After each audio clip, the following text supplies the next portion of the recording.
Sometimes the most welcoming, the most important places in our lives have the harshest, most intimidating exteriors. Today, I want to tell you a story about that very idea. A story about community, defiance, and finding a home in a place you'd least expect. And it all kicks off with this promise. The person telling this story isn't just giving us a lecture. They're pulling us in. They're about to share something deeply personal, a memory that gets to the heart of what Highjinx, and really what community, actually feels like. Okay, so let's get right into it. The story starts with finding this amazing little vintage shop. But the welcome, well, let's just say it was anything but typical. At first, it was all about the stuff. I mean, who doesn't love that? The speaker was really into redoing stuff, and they stumbled upon this place just packed with character, history, all these cool retro finds. It was that classic thrill of the hunt, you know? But here is where things get really interesting. The first impression of the owners, super blunt. Such assholes. But almost immediately there was this realization that these people, they saw past all the noise. They just got it. And the most important part, they didn't judge. And this is the emotional core of that whole first meeting. The speaker was going through a really tough time, and this strange, gruff, non-judgmental vibe was exactly what they needed. It wasn't warm and fuzzy, but man, it was real. So, that abrasive first encounter wasn't the end of the story. Not even close. It actually bloomed into something way, way deeper. This journey wasn't just about shopping anymore. It was about becoming part of a community. And you can see the whole evolution right here. It starts simple with a love for vintage stuff, but that passion just snowballs. They get so inspired, they open their own community consignment shop, they get involved in local stuff, and they even end up partnering with the original owners on a sponsorship. They went from just a customer to a true collaborator. And when the speakers started their own place, it wasn't just a business plan. It was a genuine attempt to recreate that special magic from the first shop. They wanted to bottle up that same energy, that mix of kindness, family, and something almost spiritual. That feeling you get when people just connect. So what was the secret sauce, right? What was this strange brand of support that was so powerful? Well, it was all built on this very particular and very consistent kind of presence. It all boils down to this simple, powerful promise. Underneath that tough exterior, under all the hard questions and the total lack of small talk, you just knew, without a single doubt, that they had your back, no matter what. And here's the hilarious part. This personality, it wasn't a fluke. It wasn't a bad day. It was a well-known, established fact around town. But that consistency became this bizarre form of reliability.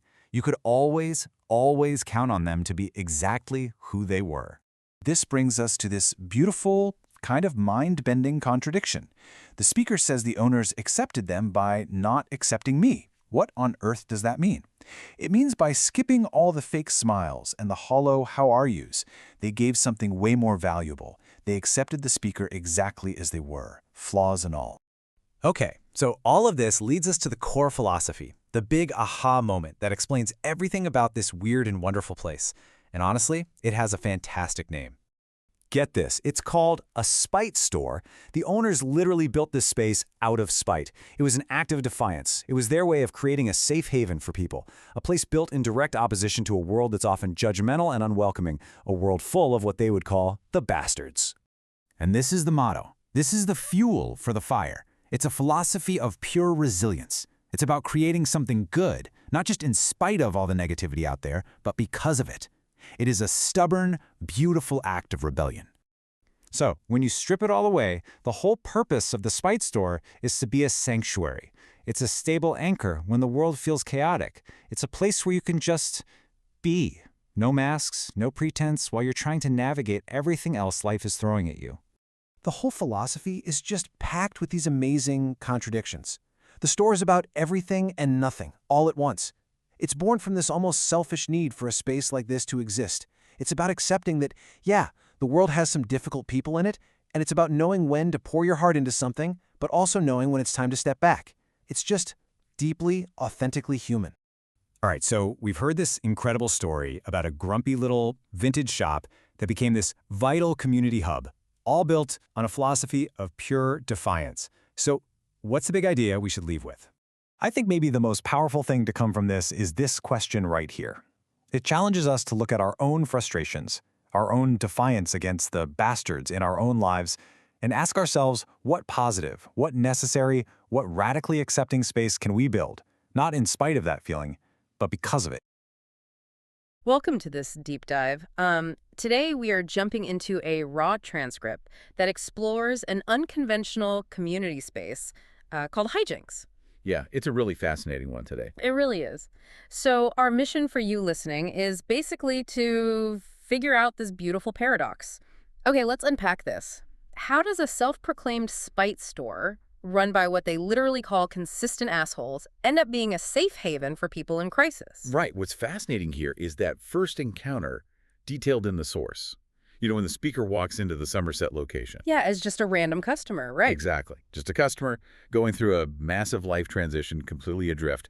And the Highjinx crew, well, they were immediately just such assholes. Wait, really? Like actively mean? Well, totally abrasive. Yeah. But instead of just ringing them up or kicking them out, they sort of gently interviewed the speaker. Oh, wow. Yeah, they pulled them from being a mere customer into a protected community member.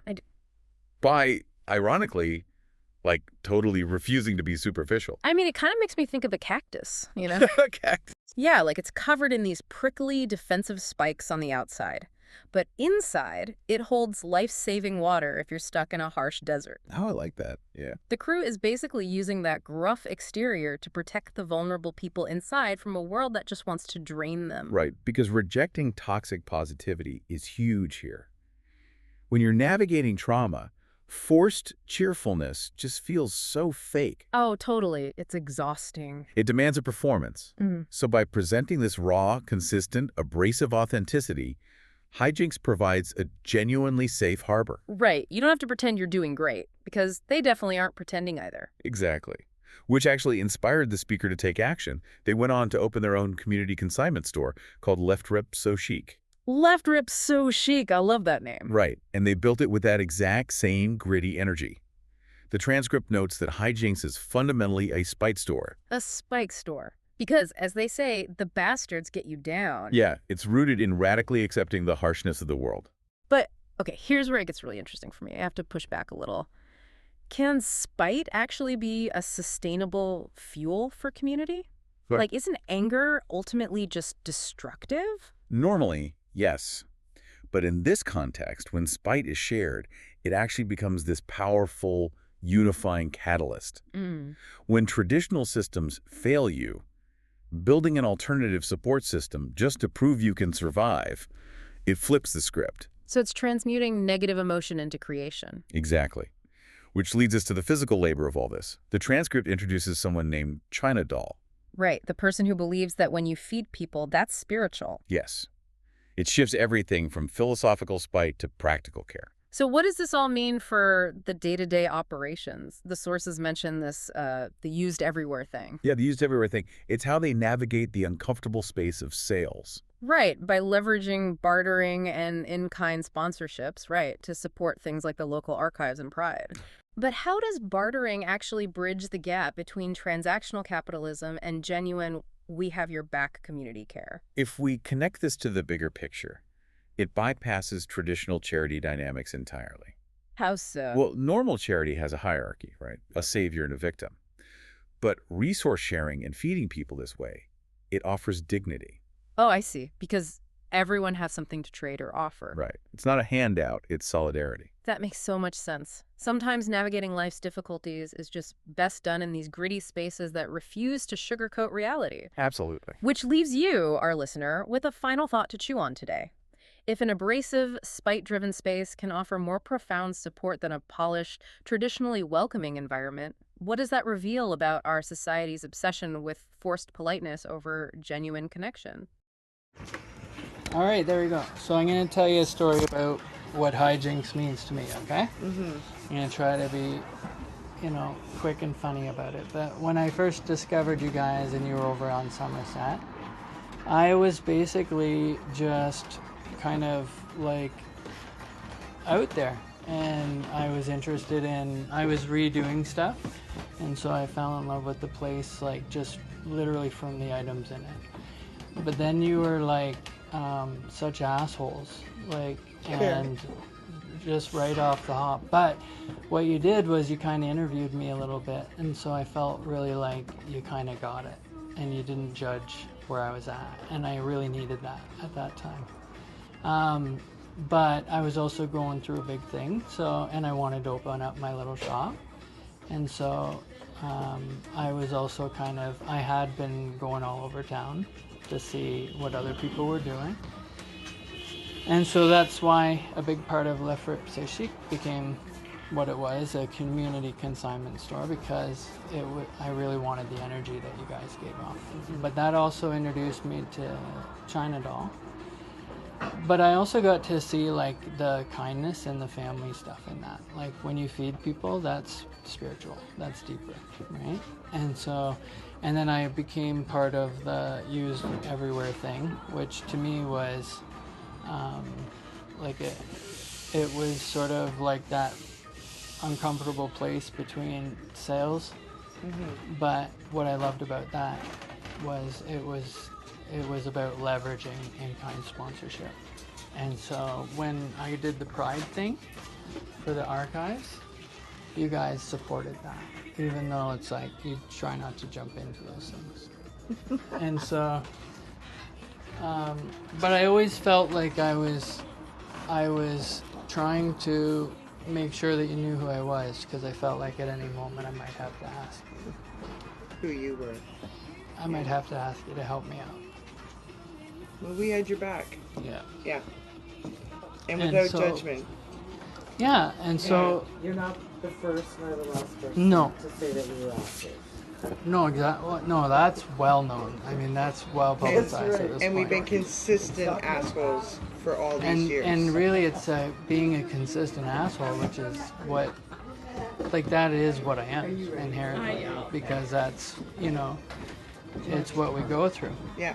And so, you've just always adjusted with me. You've always seen me where I was, accepted me where I was by not accepting me. But over the years, I've just kind of tried to be a cheerleader on a website that is really about nothing. But yet it's about everything. And yet it's about everything. So this, while it's like, you think I'm helping you, this is I got baked actually in here. helping you, 'cause I'm just showing this you. is what I need for where I'm living. Yeah. This is what I need. Yeah. But this is where I need people to know they can come as they're navigating everything. Yeah. So it's And be mutual. who they are. Yeah. It is It's driven from a selfish place at the same time. Well, You we get call to it practice it's a self- spite store. We did this out of spite. We're still That's right. spiteful. That's right. You Well, don't let the bastards get you down. no, and that's We'll and be as even safe when they as- do, it's just radically accepting that they're bastards. But what I love is we also know we throw ourselves in these things, so we also throw ourselves out of them. So That's very true. part.